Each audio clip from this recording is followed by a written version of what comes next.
You know, usually when you open up a historical dossier, you sort of expect dry facts, like dates, locations, maybe a faded photograph or two. Right, the usual textbook stuff. Exactly.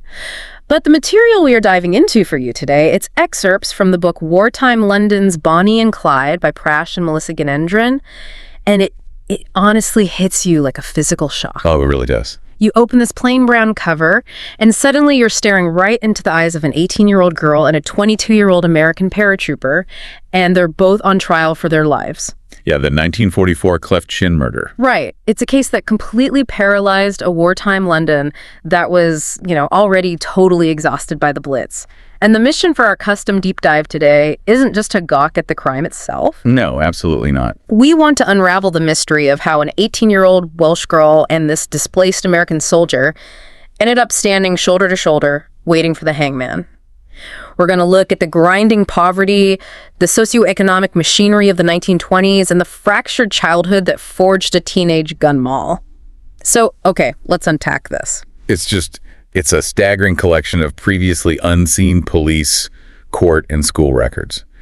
And what's fascinating here is the stark contrast between the media sensation at the time and the actual reality. Because the media loved it, right? Oh, they eagerly dubbed them a Chicago gunman and a striptease dancer. Yeah. But the tragic, much more complex reality is that these were two displaced, fundamentally broken young people navigating a blacked-out, war-torn city. Yeah. And to really grasp the gravity of this, you have to understand that this wasn't just some local murder trial. It was an international event. Right, so let's jump right into the middle of that storm. It is January 23rd, 1945. We're in Court 1 at the Old Bailey. The tension in that room must have been unbearable. You can practically smell the sharp wood polish mixed with the heavy tobacco and the cheap perfume radiating from the packed public gallery because the crime itself was brutal. Yeah, they had robbed and shot a taxi driver named George Heath in a stolen Ford V8. And just discarded his body in the dark. So the stakes in this room are absolute life and death. Sitting in that massive dark-paneled prisoner's dock is Elizabeth Jones, who goes by Betty. She's just an 18-year-old kid. Literally. A 5'1", platinum blonde 18-year-old. And right next to her is Karl Hulten, the broad-shouldered U.S. private. The visual contrast alone must have been striking to anyone in that room. I mean, the press actually had to expand their benches to fit all the American and British journalists who had swarmed the court. Wow. Yeah, and there's Karl Hulten, leaning against the wall in his military uniform, casually smoking a cigarette and joking with the guards. Just putting on a show. Completely. He was putting on this incredible mask of bravado. He actually claimed to the arresting inspector that he was only in this mess because Betty wanted to do something dangerous. Wait, he blamed her? He said she had demanded to be a gun moll like the gangsters in the States. Oh, wow.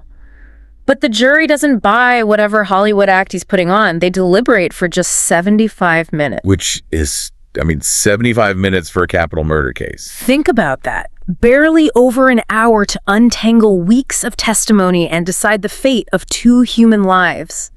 The verdict comes back guilty. Yeah. And the judge, draped in scarlet, participates in this terrifying legal tradition. He places a square piece of black cloth over his white wig before officially sentencing them to death by hanging. The black cap. It's so medieval. And Betty just loses it. She screams hysterically, this thin, piercing wail that echoes down the stone stairs as she's dragged to the holding cells. While Hulten, maintaining that impassive gangster persona to the very end, simply turns and follows her down the stairs without a single word. It's chilling. It really is. But, the public nature of this sentencing wasn't an accident. If we connect this to the bigger picture, it shows how the justice system was operating as a piece of calculated political theater. Because of the military situation, right? Exactly. During the war, something called the Visiting Forces Act was in place. Right, and that was a massive point of contention for the British public, wasn't it? Huge. The mechanism of the Visiting Forces Act meant that American soldiers stationed on British soil were entirely subject to United States military law. Oh, I see. So if a GI committed a crime, even against a British citizen, the U.S. military handled it internally through a court-martial. The British civilian courts had zero jurisdiction. Wait, so they couldn't even put them on trial? Nope. But this specific murder, the so-called Cleft Chin Murder, had caused such extreme public outrage in London that the U.S. military made an unprecedented political calculation. They waived the act. They actually waived the Visiting Forces Act for Hulten. That is huge. They essentially handed one of their own soldiers over to a foreign civilian court. It was incredibly rare. They allowed him to face British justice alongside Betty, which instantly turned this trial into a massive transatlantic public spectacle. Just to prove a point. Yeah, the U.S. needed to show the British public that American soldiers weren't above the law. And Betty was caught right in the crossfire of that geopolitical PR move. Which brings her to the grim reality of the condemned cell in Holloway Prison. I mean, they strip away her entire identity. Right. They take her clothes and force her into these scratchy, unbleached calico knickers that sag to her knees and this awful, unflattering gray-blue frock. It's designed to dehumanize. Completely. And she refuses her unlimited food rations. And you have to remember, for you listening, unlimited food during wartime rationing is an unimaginable luxury for someone who grew up poor. But she's too physically terrified to eat. Exactly. Instead, she's sitting on an iron bedstead playing cards with the wardresses. And they're using pieces of toilet paper marked as 10 shillings and £1 just to distract her from the ticking clock. The psychology of that condemned cell is just harrowing. There's a particularly poignant moment documented in the text that, for me, really strips away any illusion of her being a hardened criminal. Yeah, the courtyard walk. Right. The wardresses take Betty outside for a walk in the bitter cold. Right after a fresh snowfall, they come to a point where the paths diverge in the courtyard. One path is completely covered in fresh, unbroken snow, and the other has these fresh, heavy footprints. And Betty becomes absolutely hysterical. Because she thinks she knows who made those footprints. Yes. She begs the wardresses not to take the well-trodden path. She was entirely convinced that those heavy footprints belonged to the men preparing the gallows. Oh my God. And that the hangman was waiting for her just around the corner. She genuinely believed that if she walked on the fresh snow, she'd somehow be safe for just one more day. Now, hold on. I have to push back on this idea that she was some manipulative mastermind pulling the strings on this American soldier. Right, the media's version. Exactly. You just described an 18-year-old girl sobbing over footprints in the snow, wearing an oversized, scratchy prison uniform. She's terrified of every single footstep. Are we really looking at a calculating gun mall here? Or a terrified teenager who got swept up in a fantasy that got wildly, horribly out of hand? Well, the records overwhelmingly point to a teenager playing a role. The grandiosity of her claims, wanting to be a Chicago gangster's girl, was a desperate grasp at an identity she saw in the cinema. Not actual criminal sophistication. Not at all. So that leaves you with a massive question. How does an 18-year-old girl from a working-class Welsh family end up sitting in a condemned cell, counting the 33 hours she's left until the hangman's noose? You really have to look at the history. Right. To understand the mechanics of how she got to that snowy courtyard, we can't just look at 1945. We have to rewind 16 years. We travel back to 1929 to the industrial village of Skewen in Wales. This is the backdrop of Betty's earliest years. And it is bleak. Extremely. Yeah. Her parents, Nellie and Arthur Baker, are facing a crushing, suffocating level of poverty that is hard to overstate. The imagery the authors provide here is incredibly vivid. We see Nellie Baker at Ben Tucker's grocery store on Skewen Hill. Yeah. She is begging the grocer for credit because she is 1 shilling and 6 pence short. She already has a standing debt of 5 shillings, which is monumental for them. It was a fortune back then. Right. And right there at her feet is a toddler, 2.5-year-old Betty, reaching out of a hand-me-down pram with sticky fingers, trying to grab whatever she can. Nellie literally has to put a twist of cocoa back on the shelf just to afford the absolute bare necessities: bread, eggs, milk. And her husband, Arthur, is struggling immensely, too. He's a former farm boy from Herefordshire who had survived the unimaginable horrors of World War I. He enlisted when he was, 14? Yeah, 14. He lied about his age, which tells you something about the desperation he grew up with. Now, in 1929, he's just trying to scrape by on half-day shifts at the Lindarcy oil refinery. Because the post-war economic depression had absolutely devastated industrial towns like Skewen. Totally devastated them. But then a letter arrives from Arthur's brother, Ernest, who had moved to Canada. He paints this picture of fresh air and plenty of work. Right. And this sparks a desperate plan heavily influenced by the British government. They were actively promoting something called the Empire Settlement Act of 1922. Yeah, they put up these glamorous Art Deco posters everywhere promising a new life in the colonies. They offered heavily subsidized $15 third-class ship fares to Canada for British families who were willing to go farm the land. Here's where it gets really interesting, though. The catch. There is a massive mechanical catch to this program. The government subsidizes the trip, sure, but the fine print dictates that families have to arrive at their destination in Canada with £25 in cash. Yeah. This is an impossible sum for a family currently dodging the local grocer over a 5-shilling debt. How are they supposed to manage that? It was an incredibly steep barrier, and it honestly exposes the cynical nature of the policy. What do you mean? Well, following the massive general strike of 1926, where coal miners were locked out and millions went on strike, bringing the British economy to its knees, the government actively utilized the Empire Settlement Act to encourage the unemployed working class to emigrate. Oh, wow. The mechanism was simple: export to poverty. They essentially wanted to relieve their own domestic welfare burden by shipping the poorest citizens overseas. Out of sight, out of mind. But Canada wasn't exactly rolling out the red carpet, were they? Not at all. The Canadian government viewed this influx highly suspiciously.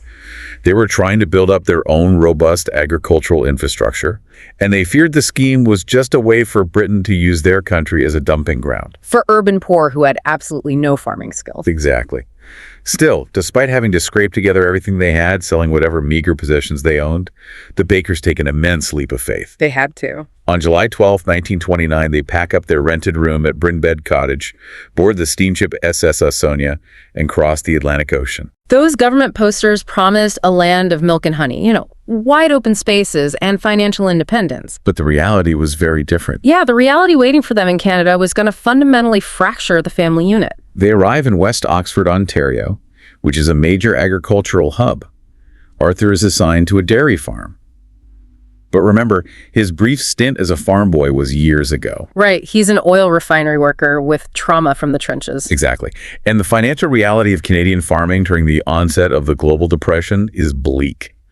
The 1931 Canadian census shows that Arthur earned a meager $240 in an entire year. $240. When you break that down, that's less than $1 a day to keep a family of 4 alive in a freezing, brutal Canadian winter. It's impossible. No wonder the situation devolved so quickly. They cross the ocean for a better life and find themselves in a level of destitution that forces the unthinkable. Betty, who is now 4, and her older sister Gladys, who is 6, are taken out of their parents' care and placed in a Children's Aid Society shelter in Woodstock. This facility was run by a superintendent named Lloyd Ecker, and it housed about 30 children at any given time. Now, we have to distinguish the Children's Aid Society from the notorious British Home Children Scheme. Right, because the British Home Children program was basically institutionalized child labor, right? Yes. Like shipping over 100,000 orphans to the colonies to work as indentured farmhands. Exactly. It was a deeply abusive system masked as charity. The Children's Aid Society, by contrast, was a modernizing force. They generally aimed to genuinely help and rehabilitate families, providing temporary relief rather than permanent servitude. Okay, that makes sense. But even with good intentions, it wasn't an easy life for a 4-year-old. During their first winter there, a terrible epidemic of whooping cough tore through the facility. And the medical treatment for this whooping cough was wild. Oh, it was bizarre by today's standards. Ecker believed heavily in the healing power of fresh air and sunlight. So the sick kids were isolated on a sun porch and made to bathe in their underclothes under something called Vitaglass. In the freezing winter sun. Right, in the middle of winter. Yeah, Vitaglass was a special type of quartz glass that allowed ultraviolet rays to pass through. At the time, the medical community believed UV exposure could cure a host of respiratory ailments. They thought they were providing cutting-edge care. I mean, I understand they thought it was cutting edge, but look at it from the child's perspective.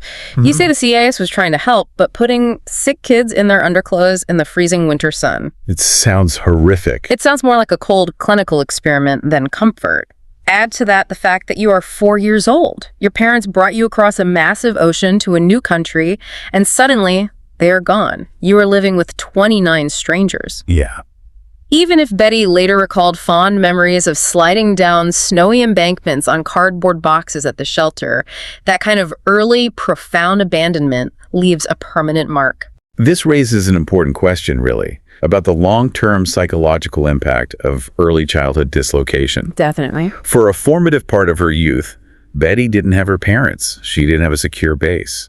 And when Arthur and Nellie finally give up on the Canadian farming dream 4 years later, the authorities release the girls back to them. So they go back. Right.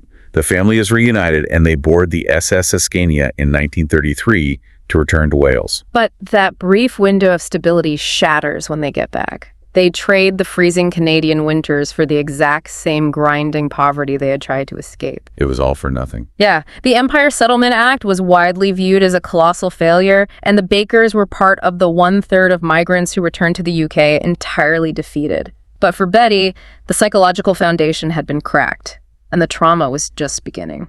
Which brings us to her adolescence in Neath, Wales. The family moves into an incredibly crowded lodging house at 59 Water Street. And Betty is deeply isolated. She spent her most crucial developmental years in Canada, so she comes back to Wales with this strong North American twang. Oh, so she sounds totally different. Completely different. That immediately marks her as an outsider at the Knoll School for Girls. And the poverty is still acute. She doesn't even own a doll until she is 9 years old. 9 years old. She has to do her homework on discarded scraps of paper because her parents literally cannot afford a halfpenny for a proper exercise book. And meanwhile, her older sister Gladys is often sick. Right. Which means she gets whatever meager attention and resources the parents have, leaving Betty to handle the bulk of the household chores. It creates a deep well of resentment. And then there is a horrifying turning point. In 1935, when Betty is just 9 years old, she tells her mother that she was molested by a man in their neighborhood. It's awful. Arthur, to his credit, immediately reported it to the Neath Constabulary. But the police didn't do anything, did they? No, because a 9-year-old Betty's recollections were considered too vague. And because the legal mechanism of the 1930s viewed child testimonies as inherently unreliable without physical evidence or adult corroboration, They just let it go. they simply dropped the case. They took absolutely no action. It left this dark, untreated shadow hovering over the family. Unbelievable. And around this same time, Arthur re-enlists in the Territorial Army. He does it largely just to secure the £5 annual bounty to keep the family afloat. So he's gone again. Exactly. He's frequently absent from the home. You connect all these dots, and a devastating picture emerges. It's like a mechanical pressure valve. That's a good way to put it. You take a child, you apply the crushing, inescapable weight of generational poverty, then you add the intense heat of unaddressed childhood trauma and sexual assault. Finally, you strip away all the safety valves. The father is away in the military, the mother is overwhelmed, the sister is favored. Eventually, the boiler doesn't just hiss, it explodes. It has to. Betty desperately wanted what she couldn't have. She begged girls at her school to teach her steps from the dancing lessons her family couldn't afford. She wanted out. If we look at the backdrop of a dreary 1930s Welsh industrial street, we see the perfect psychological storm for that explosion. Betty didn't just want out of poverty, she wanted excitement. She wanted to be someone. Exactly. She wanted significance. She wanted to feel like she mattered in a world that had repeatedly told her she didn't. And those are the exact things that Karl Hulten, playing the part of a big shot, reckless American gangster in a wartime city where tomorrow wasn't guaranteed, would eventually offer her. So what does this all mean? We bring you back to that condemned cell in Holloway Prison. Right back to the start. That terrified 18-year-old girl in the scratchy calico knickers, jumping at the sound of footprints in the snow, waiting for the hangman. We now see that she didn't just appear out of nowhere as a fully formed criminal mastermind. No, not at all. She was the product of a failed imperial settlement scheme that treated poor families like export commodities. She was the product of being abandoned in a foreign shelter at age 4, of a justice system that ignored her trauma at age 9, and of a desperate, unfulfilled yearning for a life bigger than a crowded Welsh lodging house. And the tragic irony is how her deep desire for a glamorous, significant life was ultimately twisted into a morbid public spectacle. Oh, the car thing. Yes. Decades after the trial, the actual Ford V8 saloon where the Cleft Chin Murder occurred was exhibited in a West Country backstreet. That is just so grim. For 6 pence a peek, curious visitors could look at the car while a young woman sat in the passenger seat with a megaphone, capitalizing on the tragedy, regaling the crowd with the gory details of the story. Just turning this horrifying, tragic loss of life into a cheap roadside funfair attraction. It perfectly encapsulates the sensationalism that overshadowed the very real human failures at the core of this case. But as we look at this extensive dossier, there's a lingering angle that isn't deeply explored by the press of the time, and it's worth considering. What's that? What about the older sister, Gladys? That's a really fascinating point. Gladys went through the exact same freezing Canadian winters. She was placed in the exact same children's aid shelter, subjected to the same medical treatments, and returned to the exact same grinding poverty on Water Street. Right. Yet, she didn't end up in a stolen Ford V8. She didn't end up on trial for her life at the Old Bailey. It forces us to ask, why does the intense pressure of systemic failure forge a rebellion in one sibling while creating quiet survival in another? Wow, yeah. When society fails its most vulnerable children, shipping them across oceans and back into poverty, the outcome isn't always a cinematic tragedy. Sometimes it's just a lifetime of quietly carrying the weight. You look at that faded photograph in the dossier again, and suddenly, the line between a hardened criminal and a lost child isn't just blurry, it's completely broken.